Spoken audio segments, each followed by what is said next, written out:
ذلك بأن الله يولج الليل في النهار ويولج النهار في الليل وأن الله سميع بصير. ذلك بأن الله هو الحق وأن ما يدعون من دونه هو الباطل وأن الله هو العلي الكبير. ألم تر أن الله أنزل من السماء ماء فتصبح الأرض مخضرة إن الله لطيف خبير له ما في السماوات وما في الأرض وإن الله لهو الغني الحميد.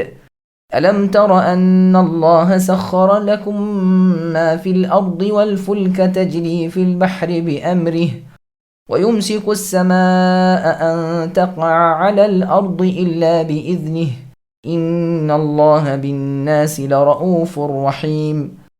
وهو الذي أحياكم ثم يميتكم ثم يحييكم إن الإنسان لكفور.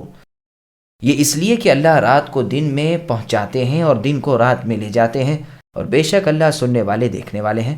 یہ سب اس لیے کہ اللہ ہی حق ہیں، اور اللہ کے سوا جسے بھی یہ پکارتے ہیں وہ باطل ہی ہے، اور بے شک اللہ ہی بلندی والے کبریائی والے ہیں۔ اے نبی، کیا آپ نہیں دیکھتے کہ اللہ تعالیٰ آسمان سے پانی برساتے ہیں، پس زمین سرسبز ہو جاتی ہے؟ بے شک اللہ تعالیٰ لطف کرنے والے اور باخبر ہیں۔ آسمان و زمین میں جو کچھ ہے اللہ ہی کا ہے، اور یقیناً اللہ وہی ہے بے نیاز تعریفوں والے۔ کیا آپ نے نہیں دیکھا کہ اللہ ہی نے زمین کی تمام چیزیں تمہارے بس میں کر دی ہیں، اور اللہ کے فرمان سے پانی میں چلتی ہوئی کشتیاں بھی؟ وہی اللہ تو ہے جو آسمان کو تھامے ہوئے ہے کہ زمین پر اللہ کی اجازت کے بغیر گر نہ پڑے۔ بے شک اللہ تعالیٰ لوگوں پر شفقت و نرمی کرنے والے اور مہربان ہیں۔ اللہ ہی نے تمہیں جلایا ہے، پھر وہی تمہیں مار ڈالیں گے، پھر وہی تمہیں زندہ کر دیں گے۔ بے شک انسان البتہ ناشکرا ہے۔ سامعین، اب آیتوں کی تفسیر سماعت کیجیے۔ دن اور رات کی گردش۔ اللہ تعالیٰ بیان فرما رہے ہیں کہ خالق اور متصرف صرف اللہ ہی ہیں، اپنی ساری مخلوق میں جو چاہتے ہیں کرتے ہیں۔ اللہ نے سورہ آل عمران کی آیت نمبر 62 میں فرمایا، قل اللہم مالک الملک الآیات، یعنی اے اللہ آپ ہی ہیں ملک کے مالک، جسے چاہیں ملک دیں، جس سے چاہیں لے لیں، جسے چاہیں عزت دیں اور جسے چاہیں ذلیل کر دیں۔ بھلائیاں آپ ہی کے ہاتھ میں ہیں، آپ ہی ہر چیز پر قادر ہیں۔ دن کو رات میں، رات کو دن میں آپ ہی لے جاتے ہیں۔ زندے کو مردے سے، مردے کو زندے سے آپ ہی نکالتے ہیں۔ جسے چاہتے ہیں بے حساب روزیاں پہنچاتے ہیں۔ بس کبھی کے دن بڑے راتیں چھوٹی، کبھی کی راتیں بڑی دن چھوٹے، جیسے گرمیوں اور جاڑوں میں ہوتا ہے۔ بندوں کی تمام باتیں اللہ سنتے ہیں، ان کی تمام حرکات سکنات دیکھتے ہیں۔ کوئی حال اللہ پر پوشیدہ نہیں۔ اللہ کا کوئی حاکم نہیں، بلکہ کوئی چوں چرا بھی اللہ کے سامنے نہیں کر سکتا۔ وہی اللہ تو سچے معبود برحق ہیں، عبادتوں کے لائق اللہ کے سوا اور کوئی نہیں۔ زبردست غلبے والے، بڑی شان والے وہی تو ہیں۔ جو چاہتے ہیں ہوتا ہے، جو نہیں چاہتے ناممکن کہ وہ ہو جائے۔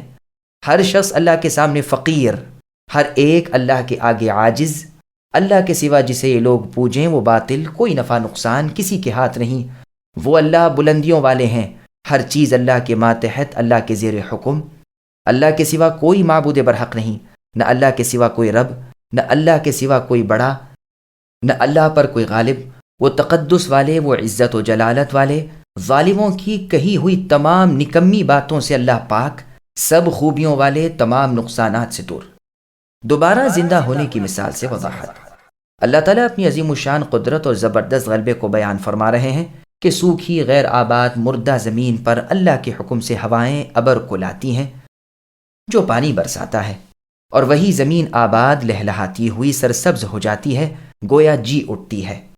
یہاں پر فا تعقیب کے لیے ہے، ہر چیز کی تعقیب اسی کے انداز سے ہوتی ہے۔ نطفے کا علقہ ہونا، پھر علقے کا مضغہ ہونا جہاں بیان فرمایا ہے وہاں بھی فا آئی ہے، اور ہر دو صورت میں 40 دن کا فاصلہ ہوتا ہے۔ اور یہ بھی مذکور ہے کہ حجاز کی بعض زمینیں ایسی بھی ہیں کہ بارش کے ہوتے ہی معاً سرخ و سرسبز ہو جاتی ہیں، فاللہ اعلم۔ زمین کے گوشوں میں اور اس کے پیٹ میں جو کچھ ہے سب اللہ کے علم میں ہے، ایک ایک دانہ اللہ کی علم میں ہے۔ پانی وہیں پہنچتا ہے اور وہ اگ آتا ہے جیسے لقمان کے قول میں ہے کہ اے بچے، اگرچہ کوئی چیز رائی کے دانے برابر ہو، پھر وہ بھی کسی چٹان میں ہو یا آسمان میں ہو یا زمین میں ہو، اللہ اسے ضرور لائیں گے۔ اللہ تعالیٰ پاکیزہ اور باخبر ہے۔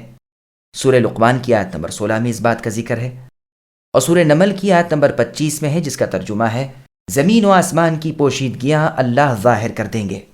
اور سورہ انعام کی آیت نمبر 59 میں ہے، ہر پتے کے جھڑنے کا، ہر دانے کا جو زمین کے اندھیروں میں ہو، ہر تر و خشک چیز کا اللہ کو علم ہے اور وہ کھلی کتاب میں ہے۔ اور جگہ پر ہے اللہ نے فرمایا، کوئی ذرہ آسمان و زمین میں اللہ سے پوشیدہ نہیں، کوئی چھوٹی بڑی چیز ایسی نہیں جو ظاہر کتاب میں نہ ہو۔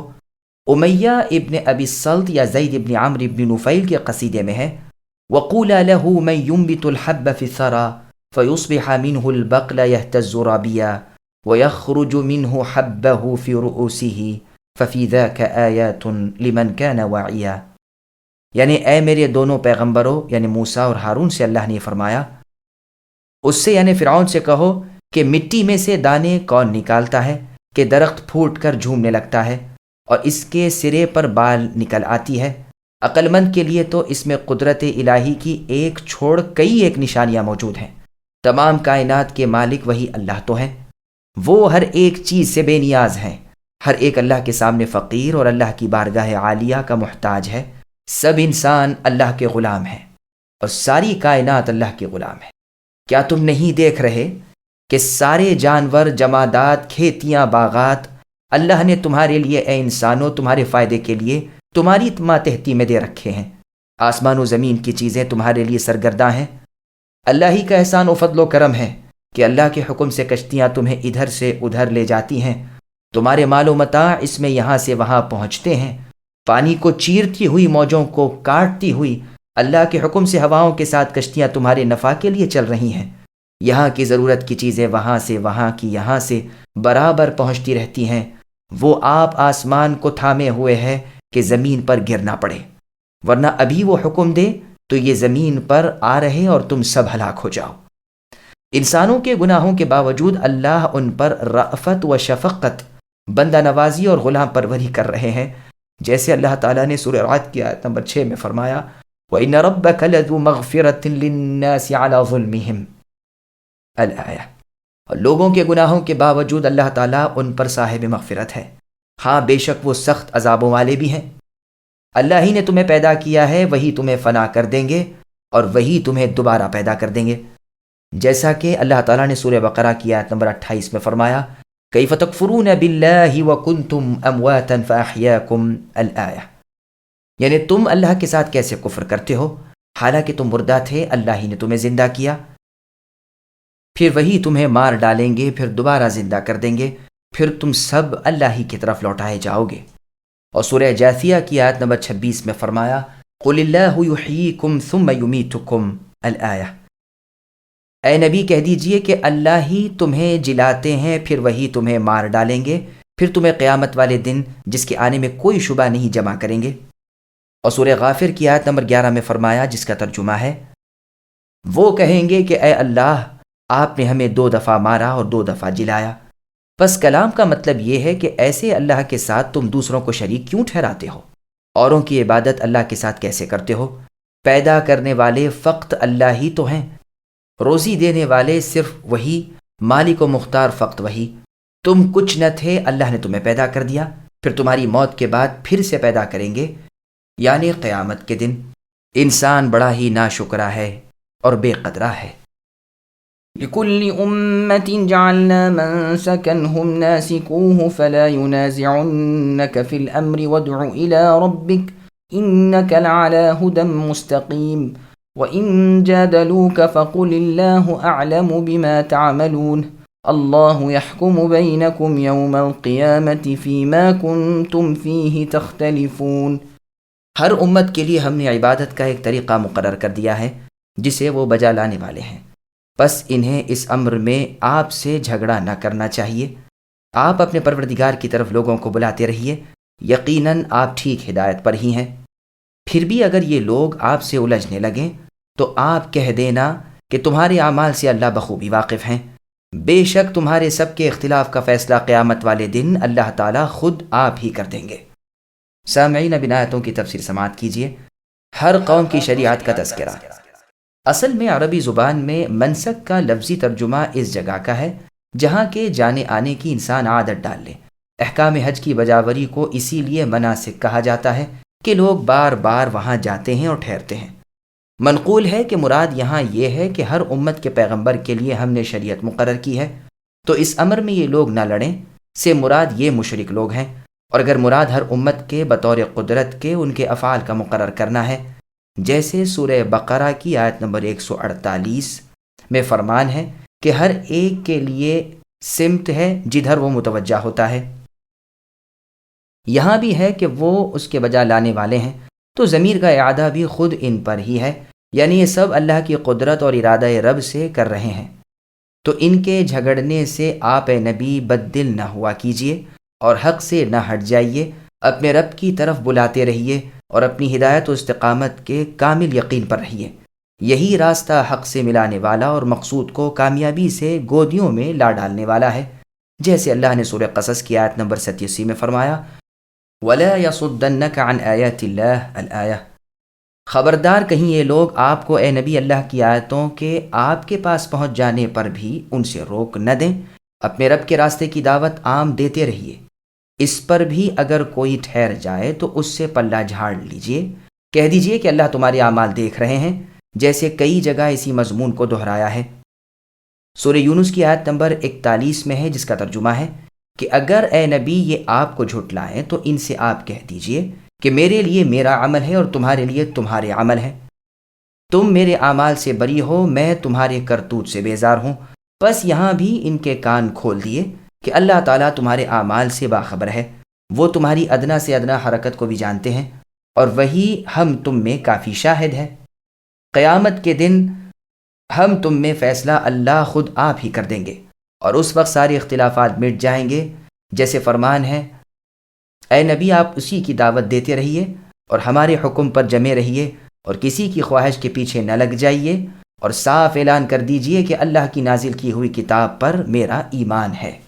ألم تعلم أن الله يعلم ما في السماء والأرض إن ذلك في كتاب إن ذلك على الله يسير ويعبدون من دون الله ما لم ينزل به سلطانا وما ليس لهم به علم وما للظالمين من نصير وإذا تتلى عليهم آياتنا بينات تعرف في وجوه الذين كفروا المنكر يكاد يسطون بالذين يتلون عليهم آياتنا قل أفأنبئكم بشر من ذلكم النار وعدها الله الذين كفروا وبئس المصير۔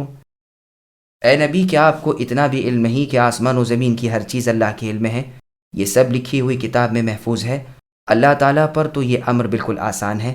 اللہ کے سوا انہیں پوج رہے ہیں جن کی کوئی رب ہونے کی دلیل نازل نہیں ہوئی، نہ وہ خود ہی اس کا کوئی علم رکھتے ہیں، ظالموں کا کوئی مددگار نہیں۔ جب ان کے سامنے ہمارے کلام کی کھلی ہوئی آیتوں کی تلاوت کی جاتی ہے تو آپ اے نبی کافروں کے چہروں پر ناخوشی کے صاف آثار پہچان لیتے ہیں۔ وہ تو قریب ہوتے ہیں کہ ہماری آیتیں سنانے والوں پر حملہ کر بیٹھیں۔ آپ کہہ دیجئے کہ کیا میں تمہیں اس سے بھی زیادہ ناخوشی کی خبر دوں؟ وہ آگ ہے جس کا وعدہ اللہ نے کافروں سے کر رکھا ہے، اور وہ بہت ہی بری جگہ ہے۔ سامعین، اب ان آیتوں کی تفسیر سماعت کیجیے۔ سب سے پہلے قلم کو پیدا کیا گیا۔ رب کے کمال علم کا بیان ہو رہا ہے کہ زمین و آسمان کی ہر چیز اللہ کے علم کے احاطے میں ہے، ایک ذرہ بھی اللہ کے علم سے باہر نہیں۔ کائنات کے وجود سے پہلے ہی کائنات کا علم اللہ کو تھا، بلکہ اللہ نے لوح محفوظ میں لکھوا دیا تھا۔ صحیح مسلم میں حدیث رسول اللہ نے فرمایا کہ اللہ تعالیٰ نے آسمان و زمین کی پیدائش سے 50,000 سال پہلے، جبکہ اللہ کا عرش پانی پر تھا، مخلوق کی تقدیریں لکھیں۔ سنن نبی داؤد کی حدیث میں رسول اللہ نے فرمایا کہ سب سے پہلے اللہ تعالیٰ نے قلم کو پیدا کیا اور اس سے فرمایا لکھ۔ قلم نے دریافت کیا کہ کیا لکھوں؟ فرمایا جو کچھ ہونے والا ہے۔ پس قیامت تک جو کچھ ہونے والا تھا اسے قلم نے قلم بند کر لیا۔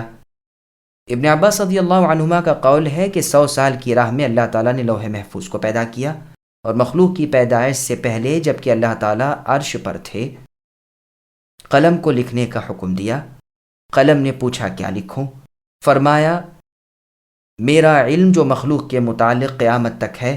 پس قلم چل پڑا اور قیامت تک کے ہونے والے امور جو اللہ کے علم میں تھے قلم نے لکھ لیے۔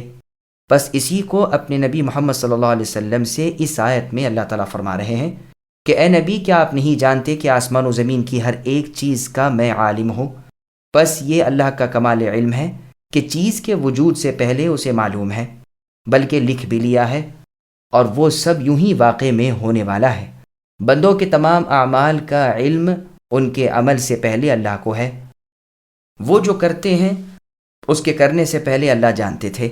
ہر فرما بردار اور نافرمان اللہ کے علم میں تھا اور اللہ کی کتاب میں لکھا ہوا تھا، اور ہر چیز اللہ کے علمی احاطے کے اندر ہی اندر تھی، اور یہ امر اللہ پر کچھ مشکل نہ تھا، سب کتاب میں تھا اور رب پر بہت ہی آسان۔ کلام اللہ یعنی اللہ کی بات سے بے اعتنائی قابل گرفت چیز ہے۔ بغیر دلیل کے بلا سند کے اللہ کے سوا دوسرے کی پوجا پاٹ عبادت بندگی کرنے والوں کا جہل و کفر بیان فرماتے ہیں کہ سوائے شیطانی تقلید اور باپ دادوں کی دیکھا دیکھی کے نہ کوئی نقلی دلیل ان کے پاس ہے نہ عقلی۔ چنانچہ سورہ مؤمنون کی آیت نمبر 117 میں اللہ نے فرمایا وَمَن يَدْعُ مَعَ اللَّهِ إِلَٰهًا آخَرَ الآیہ، یعنی جو کوئی بھی اللہ کے ساتھ دوسرے معبود کو بے دلیل پکارے اس سے اللہ خود باز پرس کر لیں گے۔ ناممکن ہے کہ ایسے ظالم چھٹکارا پا جائیں۔ یہاں بھی فرمایا کہ ان ظالموں کا کوئی مددگار نہیں کہ اللہ کے کسی عذاب سے انہیں بچا لے۔ ان پر اللہ کے پاس کلام کی آیتیں، صحیح دلیلیں، واضح حجتیں جب پیش کی جاتی ہیں تو ان کے تن بدن میں آگ لگ جاتی ہے۔ اللہ کی توحید، رسولوں کی اتباع کو صاف طور پر بیان کیا کہ انہیں مرچیں لگیں، شکلیں بدل گئیں، تیوریوں پر بل پڑنے لگے، آستینیں چڑھنے لگیں۔ اگر بس چلے تو زبان کھینچ لیں، ایک لفظ بھی حقانیت کا زمین پر نہ آنے دیں، اسی وقت گلا گھونٹ دیں۔ ان سچے خیر خواہوں کی، اللہ کے دین کے مبلغوں کی برائیاں کرنے لگتے ہیں، زبانیں ان کے خلاف چلنے لگتی ہیں، اور ممکن ہو تو ہاتھ بھی ان کے خلاف اٹھنے میں نہیں رکتے۔ فرمان ہوتا ہے کہ اے نبی ان سے کہہ دیجئے کہ ایک طرف تو تم جو دکھ ان اللہ کے دین کے متوالوں کو پہنچانا چاہتے ہو اسے وزن کرو، دوسری طرف اس دکھ کا وزن کر لو جو تمہیں یقیناً تمہارے کفر و انکار کی وجہ سے پہنچنے والا ہے۔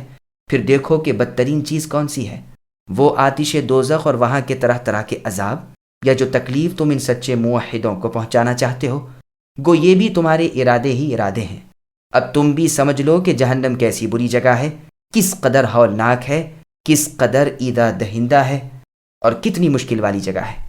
یقیناً وہ نہایت ہی بدترین جگہ اور بہت ہی خوفناک مقام ہے جہاں راحت و آرام کا نام بھی نہیں۔ يا أيها الناس ضرب مثل فاستمعوا له إن الذين تدعون من دون الله لن يخلقوا ذبابا ولو اجتمعوا له وإن يسلبهم الذباب شيئا لا يستنقذوه منه ضعف الطالب والمطلوب ما قدر الله حق قدره إن الله لقوي عزيز۔ اے لوگو ایک مثال بیان کی جا رہی ہے، ذرا کان لگا کر سن تو لو۔ اللہ کے سوا جن جن کو تم پکار رہے ہو وہ ایک مکھی بھی تو پیدا نہیں کر سکتے، گو سارے کے سارے ہی جمع ہو جائیں، بلکہ اگر مکھی ان سے کوئی چیز لے بھاگے تو یہ تو اسے بھی اس سے چھین نہیں سکتے۔ بڑا بودا ہے طلب کرنے والا اور بڑا بودا ہے وہ جس سے طلب کیا جا رہا ہے۔ انہوں نے اللہ کے مرتبے کے مطابق اللہ کی قدر جانی ہی نہیں۔ اللہ تعالیٰ بڑے ہی زور و قوت والے اور غالب و زبردست ہیں۔ سامعین اب آیتوں کی تفسیر سماعت کیجیے۔ معبودان باطلہ کی بے بسی، اللہ کے سوا جن کی عبادت کی جاتی ہے ان کی کمزوری اور ان کے پجاریوں کی کم عقلی بیان ہو رہی ہے کہ اے لوگو یہ جاہل جن کی عبادت اللہ کے سوا کرتے ہیں، رب کے ساتھ یہ جو شرک کرتے ہیں، ان کی ایک مثال نہایت عمدہ اور بالکل مطابق واقعہ بیان ہو رہی ہے۔ ذرا توجہ سے سنو کہ ان کے تمام بت، ٹھاکر وغیرہ جنہیں یہ اللہ کے شریک ٹھہرا رہے ہیں جمع ہو جائیں اور ایک مکھی بنانا چاہیں تو سارے عاجز آ جائیں گے اور ایک مکھی بھی پیدا نہ کر سکیں گے۔ مسند احمد میں حدیث قدسی میں فرمان باری تعالی ہے، اس سے زیادہ ظالم کون ہے جو میری طرح کسی کو بنانا چاہتا ہے؟ اگر واقع میں کسی کو ایک قدرت حاصل ہے تو ایک ذرہ یا ایک مکھی یا ایک دانہ اناج کا ہی خود بنا دیں، بخاری اور مسلم میں الفاظ یوں ہیں کہ وہ ایک ذرہ یا ایک جو ہی بنا دیں۔ اچھا، اور بھی ان معبودان باطل کی کمزوری اور ناتوانی سنو کہ یہ ایک مکھی کا مقابلہ بھی نہیں کر سکتے۔ وہ ان کا حق، ان کی چیز ان سے چھینے چلی جا رہی ہے۔ یہ بے بس ہیں، یہ بھی تو نہیں کر سکتے کہ اس سے اپنی چیز ہی واپس لے لیں۔ بھلا مکھی جیسی حقیر اور کمزور مخلوق سے بھی جو اپنا حق نہ لے سکے، اس سے بھی زیادہ کمزور اور بودا ضعیف، ناتواں، بے بس اور گرا پڑا کوئی اور ہو سکتا ہے؟ ابن عباس رضی اللہ عنہ فرماتے ہیں، طالب سے مراد بت اور مطلوب سے مراد مکھی ہے۔ امام ابن جریر رحمہ اللہ بھی اسی کو پسند فرماتے ہیں، اور ظاہر لفظوں سے بھی یہی ظاہر ہے۔ دوسرا مطلب یہ بیان فرمایا گیا ہے کہ طالب سے مراد عابد اور مطلوب سے مراد اللہ کے سوا اور معبود۔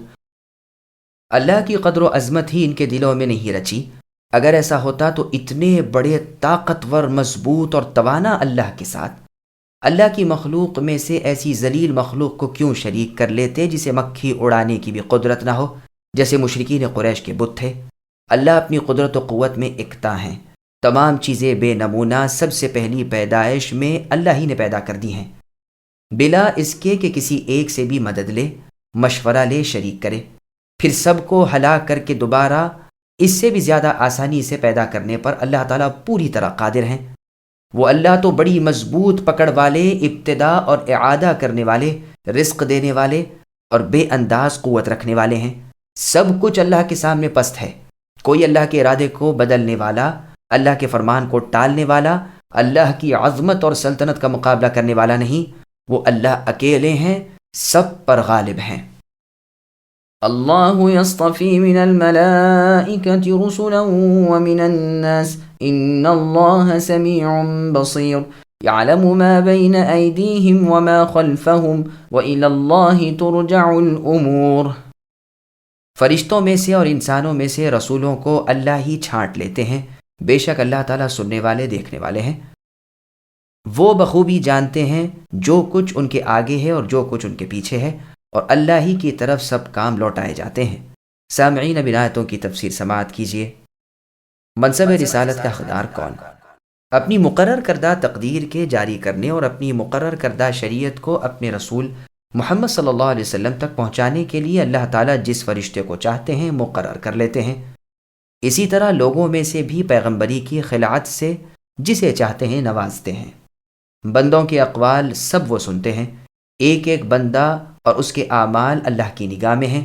وہ بخوبی جانتے ہیں کہ مستحق منصب نبوت کون ہے، جیسے اللہ نے سورہ انعام کی آیت نمبر 124 میں فرمایا، اللہ اعلم حیث یجعل رسالتہ، کہ اللہ تعالیٰ ہی کو علم ہے کہ منصب رسالت کا صحیح طور پر اہل کون ہے۔ رسولوں کے آگے پیچھے کا اللہ کو علم ہے، کیا اس تک پہنچا، کیا اس نے پہنچایا، سب اللہ پر ظاہر و باہر ہے۔ جیسا کہ اللہ نے سورہ جن کی آیت نمبر 26 میں فرمایا، عالم الغیب فلا یظہر علی غیبہ احدا، یعنی وہ اللہ تعالیٰ تو غیب کے جاننے والے ہیں اور اپنے غیب کا کسی پر اظہار نہیں کرتے۔ ہاں، جس پیغمبر کو وہ پسند فرمائے تو اس کے آگے پیچھے پہرے مقرر کر دیتے ہیں، تاکہ وہ جان لے کہ انہوں نے اپنے پروردگار کے پیغام پہنچا دیے، اور اللہ تعالیٰ ہر اس چیز کا احاطہ کیے ہوئے ہے جو ان کے پاس ہے، اور ہر چیز کی گنتی تک اللہ کے پاس شمار ہو چکی ہے۔ بس اللہ سبحانہ و تعالیٰ اپنے رسولوں کے خود نگہبان ہیں، جو انہیں کہا سنا جاتا ہے اس پر خود ہی ان کے حافظ ہیں اور ان کے مددگار بھی ہیں۔ جیسے اللہ نے سورہ مائدہ کی آیت نمبر 66 میں فرمایا، یا ایھا الرسول بلغ ما انزل الیک الآیہ، یعنی اے رسول جو کچھ آپ کے پاس آپ کے رب کی طرف سے اترا ہے پہنچا دیجئے۔ اگر ایسا نہ کیا تو حق رسالت ادا نہ ہوگا۔ آپ کا بچاؤ اللہ کے ذمے ہے۔ يا أيها الذين آمنوا اركعوا واسجدوا واعبدوا ربكم وافعلوا الخير لعلكم تفلحون وجاهدوا في الله حق جهاده هو اجتباكم وما جعل عليكم في الدين من حرج ملة أبيكم إبراهيم هو سماكم المسلمين من قبل وفي هذا ليكون الرسول شهيدا عليكم وتكونوا شهداء على الناس فَأَقِيمُوا الصَّلَاةَ وَآتُوا الزَّكَاةَ وَاعْتَصِمُوا بِاللَّهِ هُوَ مَوْلَاكُمْ فَنِعْمَ الْمَوْلَى وَنِعْمَ النَّصِيرُ۔ اے ایمان والو، رکوع سجدہ کرتے رہو اور اپنے پروردگار کی عبادت میں لگے رہو، اور نیک کام کرتے رہو تاکہ تم کامیاب ہو جاؤ، اور اللہ کی راہ میں ویسا ہی جہاد کرو جیسے جہاد کا اس کا حق ہے۔ اللہ ہی نے تمہیں برگزیدہ بنایا ہے اور تم پر دین کے بارے میں کوئی تنگی نہیں ڈالی۔ دین تمہارے باپ ابراہیم کا، اللہ ہی نے تمہارا نام مسلمان رکھا ہے، اس قرآن سے پہلے اور اس میں بھی، تاکہ پیغمبر تم پر گواہ ہو جائیں اور تم اور تمام لوگوں کے گواہ بن جاؤ۔ بس تمہیں چاہیے کہ نمازیں قائم رکھو اور زکاتیں ادا کرتے رہو اور اللہ کو مضبوط تھام لو، وہی تمہارے ولی اور مالک ہیں، بس کیا ہی اچھے مالک ہیں اور کتنے ہی بہتر مددگار ہیں۔ سامعین، اب ان آیتوں کی تفسیر سماعت کیجیے۔ اسلام آسان دین ہے۔ اس دوسرے سجدے کے بارے میں دو قول ہیں۔ پہلے سجدے کی آیت کے موقع پر ہم نے وہ حدیث بیان کر دی ہے، یعنی سنن ابی داؤد اور سنن ترمذی وغیرہ کی، جس میں ہے کہ رسول اللہ صلی اللہ علیہ وسلم نے فرمایا، سورہ حج کو 2 سجدوں سے فضیلت دی گئی، جو یہ سجدے نہ کرے وہ یہ پڑھے ہی نہیں۔ پس رکوع سجدہ عبادت اور بھلائی کا حکم کر کے اللہ تعالیٰ فرماتے ہیں، اپنے مالوں، اپنی جانوں اور اپنی زبانوں سے اللہ کی راہ میں جہاد کرو اور حق جہاد ادا کرو، جیسے حکم دیا ہے کہ اللہ سے اتنا ڈرو جتنا اللہ سے ڈرنے کا حق ہے۔ اللہ ہی نے تمہیں برگزیدہ اور پسندیدہ کر لیا ہے اور امتوں پر تمہیں شرافت و کرامت، عزت و بزرگی عطا فرمائی، کامل رسول اور کامل شریعت سے تمہیں سر بر آوردہ کیا، تمہیں آسان سہل اور عمدہ دین دیا، وہ احکام تم پر نہ رکھے، وہ سختی تم پر نہ کی، وہ بوجھ تم پر نہ ڈالے جو تمہارے بس کے نہ ہو، جو تم پر گرا گزریں، جنہیں تم بجا نہ لا سکو۔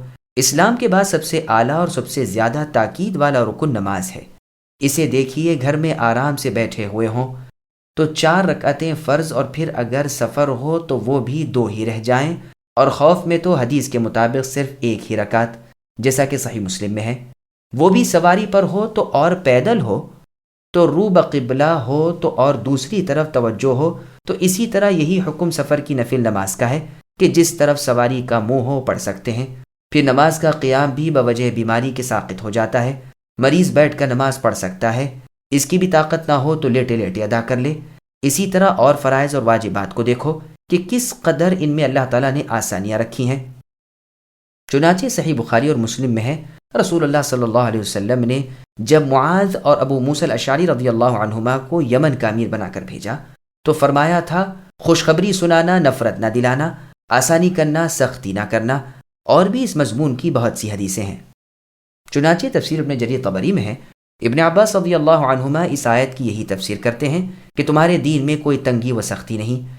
امام ابن جریر رحمہ اللہ فرماتے ہیں، ملتا کا نصب بنزع خفض ہے، گویا اصل میں کلمت ابیکم تھا، اور ہو سکتا ہے کہ الزمو کو محذوف مانا جائے اور ملہ کو اس کا مفعول قرار دیا جائے۔ اس صورت میں یہ اس آیت کی طرح ہو جائے گا، یعنی سورہ انعام کی آیت نمبر 161، جس میں اللہ نے فرمایا دیناً قیمہ الی آخری۔ اللہ ہی نے تمہارا نام مسلم رکھا ہے، یعنی اللہ تعالیٰ نے ابراہیم علیہ السلام سے بھی پہلے، کیونکہ ان کی دعا تھی کہ ہم دونوں باپ بیٹوں کو اور ہماری اولاد میں سے ایک گروہ کو مسلمان بنا دیجئے۔ لیکن امام ابن جریر رحمہ اللہ فرماتے ہیں، یہ قول کچھ جچتا نہیں کہ پہلے سے مراد ابراہیم علیہ السلام کے پہلے سے ہو، اس لیے کہ یہ تو بہت ظاہر ہے کہ ابراہیم علیہ السلام نے اس امت کا نام اس قرآن میں مسلم نہیں رکھا، تو پہلے سے کے لفظ کے معنی یہ ہیں کہ پہلی کتابوں میں اور ذکر میں اور اس پاک اور آخری کتاب میں۔ یہی قول مجاہد رحمہ اللہ وغیرہ کا ہے، اور یہی درست ہے، کیونکہ اس سے پہلے اس امت کی بزرگی اور فضیلت کا بیان ہے، ان کے دین کے آسان ہونے کا ذکر ہے، پھر انہیں دین کی مزید رغبت دلانے کے لیے بتلایا جا رہا ہے کہ یہ وہ دین ہے جو ابراہیم خلیل اللہ علیہ السلام لے کر آئے تھے۔ پھر اس امت کی بزرگی کے لیے اور انہیں مائل کرنے کے لیے فرمایا جا رہا ہے کہ تمہارا ذکر میری اگلی کتابوں میں بھی ہے۔ مدتوں سے انبیاء کی آسمانی کتابوں میں تمہارے چرچے چلے آ رہے ہیں، اگلی کتابوں کے پڑھنے والے تم سے خوب آگاہ ہیں، بس اس قرآن سے پہلے اور اس قرآن میں تمہارا نام مسلم ہے اور خود اللہ کا رکھا ہوا۔ سنن نسائی میں ہے، رسول اللہ صلی اللہ علیہ وسلم فرماتے ہیں کہ جو شخص جاہلیت کے دعوے اب بھی کرے، یعنی باپ دادوں پر حسب نسب پر فخر کرے اور دوسرے مسلمانوں کو کمینہ اور ہلکا خیال کرے، وہ جہنم کا ایندھن ہے۔ کسی نے پوچھا، اللہ کے رسول، اگرچہ وہ روزے رکھتا ہو اور نمازیں بھی پڑھتا ہو؟ رسول اللہ نے فرمایا، ہاں، اگرچہ وہ روزے دار اور نمازی ہو، اللہ تعالیٰ نے جو نام تمہارے رکھے ہیں انہی ناموں سے پکارو، اور دوسرے بھی جب تمہیں مخاطب کریں تو اسی نام سے پکاریں۔ یعنی مسلمین، مؤمنین اور عباد اللہ، یعنی فرما بردار ایمان لانے والے اور اللہ کے بندوں۔ سورہ بقرہ کی آیت نمبر 21 یا ایھا الناس اعبدوا ربکم الذی خلقکم کی تفسیر میں ہم اس حدیث کو پوری بیان کر چکے ہیں۔ پھر آگے اللہ فرماتے ہیں ہم نے تمہیں عادل، عمدہ، بہتر امت اس لیے بنایا ہے اور اس لیے اور تمام امتوں میں تمہاری عدالت کی شہرت کر دی ہے کہ تم قیامت کے دن اور لوگوں پر گواہی دو۔ تمام اگلی امتیں امت محمد صلی اللہ علیہ وسلم کی بزرگی اور فضیلت کی اقراری ہوں گی۔ اس امت کو اور تمام امتوں پر سرداری حاصل ہے، اس لیے ان کی گواہی ان پر معتبر مانی جائے گی۔ اس بارے میں کہ ان کے رسولوں نے پیغام ربانی انہیں پہنچا دیا ہے، وہ تبلیغ کا فرض ادا کر چکے ہیں، اور خود رسول اللہ صلی اللہ علیہ وسلم اس امت پر گواہی دیں گے کہ آپ نے انہیں دین الہی پہنچا دیا اور حق رسالت ادا کر دیا ہے۔ اس کی بابت جتنی حدیثیں ہیں اور اس بارے کی جتنی تفسیر ہے وہ ہم سب کی سب سورہ بقرہ کی 17ویں رکوع کی آیت نمبر 143 کی تفسیر میں لکھ آئے ہیں، اس لیے یہاں اسے دوبارہ بیان کرنے کی ضرورت نہیں، وہیں دیکھ لی جائے۔ وہیں نوح علیہ السلام اور ان کی امت کا واقعہ بھی بیان کر دیا ہے۔ پھر اللہ تعالیٰ فرماتے ہیں کہ اس اتنی بڑی عظیم الشان نعمت کا شکریہ تمہیں ضرور ادا کرنا چاہیے، جس کا طریقہ یہ ہے کہ اللہ تعالیٰ کی طرف سے عائد کردہ فرائض کی انجام دہی، انہیں شوق سے، دل کی خوشی سے بجا لاؤ، خصوصاً نماز اور زکوٰۃ کا پورا خیال رکھو، جو کچھ اللہ نے واجب کیا ہے اسے دلی محبت سے بجا لاؤ، اور جو چیزیں حرام کر دی ہیں ان کے پاس بھی نہ پھٹکو۔ پس نماز جو خالص رب کی ہے، اور زکوٰۃ جس میں رب کی عبادت کے علاوہ مخلوق کے ساتھ احسان بھی ہے، کہ امیر لوگ اپنے مال کا ایک حصہ فقیروں کو خوشی خوشی دیتے ہیں، ان کا کام چلتا ہے، دل خوش ہو جاتا ہے۔ اس میں بھی اللہ کی طرف سے بہت آسانی ہے، حصہ بھی کم ہے اور سال بھر میں ایک ہی مرتبہ۔ زکوٰۃ کے کل احکام سورہ توبہ کی آیت نمبر 60 کی تفسیر میں ہم نے بیان کر دیے ہیں، وہیں دیکھ لیے جائیں۔ پھر حکم ہوتا ہے کہ اللہ پر پورا بھروسہ رکھو، اللہ ہی پر توکل کرو، اپنے تمام کاموں میں اللہ ہی سے مدد طلب کیا کرو، اعتماد ہر وقت اللہ ہی پر رکھو، اللہ ہی کی تائید پر نظریں رکھو، وہ تمہارے مولا ہیں، تمہارے حافظ ہیں، ناصر ہیں، تمہیں تمہارے دشمنوں پر کامیابی عطا فرمانے والے ہیں۔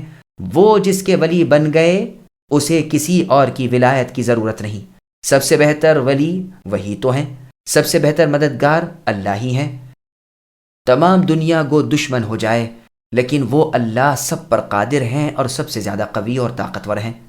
ابن ابی حاتم میں وہیب ابن ورد رضی اللہ عنہ سے مروی ہے کہ اللہ تبارک و تعالیٰ فرماتے ہیں، اے ابن آدم، اپنے غصے کے وقت تو مجھے یاد کر لیا کر، میں بھی اپنے غضب یعنی غصے کے وقت تجھے معافی عطا فرما دیا کروں گا، اور جن پر میرا عذاب نازل ہوگا میں تجھے ان میں سے بچا لوں گا، برباد ہونے والوں کے ساتھ تجھے برباد نہ کروں گا۔